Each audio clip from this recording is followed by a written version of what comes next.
ঘুরতে এসেছি আর কেনাকাটা করব না, এটা কখনো হয় বলো? তো বিকেলবেলা আমরা সবাই মিলে রেডি হয়ে বেরিয়ে পড়েছি মন্দারমণির মার্কেটেই। এখানে ছোট্ট একটা মার্কেট আছে, তো সেই জায়গাটাই আমরা এক্সপ্লোর করব আর সাথে কিছু টুকটাক কেনাকাটাও করব। Hey everyone, welcome to our video in my mini series. দুপুরবেলাটাই তোমাদের সাথে শেয়ার করেছিলাম লাঞ্চ করে বেরোনোর পরে বেশ ওয়েদারটা ভীষণই সুন্দর।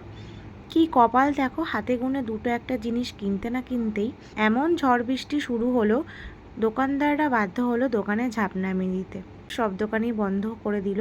আমরা সেভাবে আর কোনো কিছুই কেনাকাটা করতে পারলাম না। কি আর করা যাবে, দেন আমরা চলে গিয়েছিলাম মন্দারমণির মধ্যে একটা ফেমাস রেস্টুরেন্ট, সেটা হলো মহাভোজ। তো এখানকার খাবার নাকি ভীষণই ভালো। এর আগেও ঝিলি পাপাইদা ওরা এখানে এসেছিল। এখান থেকে রাতের ডিনারটা আমরা প্যাক করে নিয়ে গিয়েছিলাম আমাদের রিসর্টে, কারণ এমনিতেই বাইরে প্রচণ্ড পরিমাণে ঝড় বৃষ্টি হচ্ছে। যেহেতু এই মার্কেটটা থেকে আমাদের রিসর্টটা অনেকটাই দূরত্ব, তো আমরা ভয় পাচ্ছিলাম এরপরে যদি আরও জোরে ঝড় বৃষ্টি শুরু হয়ে যায় আমাদের যেতে আসতে অসুবিধা হবে। পার্সেল রেডি করতে করতে প্রায় অনেকটা সময় লেগে গিয়েছিল। তো আমরা অনেকক্ষণই ওয়েট করছিলাম, তার ফাঁকে কি করব করে ভাবলাম যে না, আইসক্রিম খাই। এত ঝড় বৃষ্টি হওয়ার কারণে কিন্তু ওয়েদারটা ভীষণই ঠান্ডা, তার মধ্যে আইসক্রিমটা জাস্ট ওয়াও লাগছে।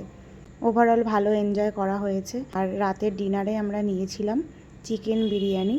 এখানে দেখলাম বিরিয়ানি স্টাইলটা একটু অন্যরকম। বিরিয়ানিটা কিন্তু সত্যি ভীষণ টেস্ট ছিল। তোমরা যারা মন্দারমণিতে গিয়েছো, অবশ্যই মহাভোজের খাবার কিন্তু তোমরা ট্রাই করো, সত্যি ভালো।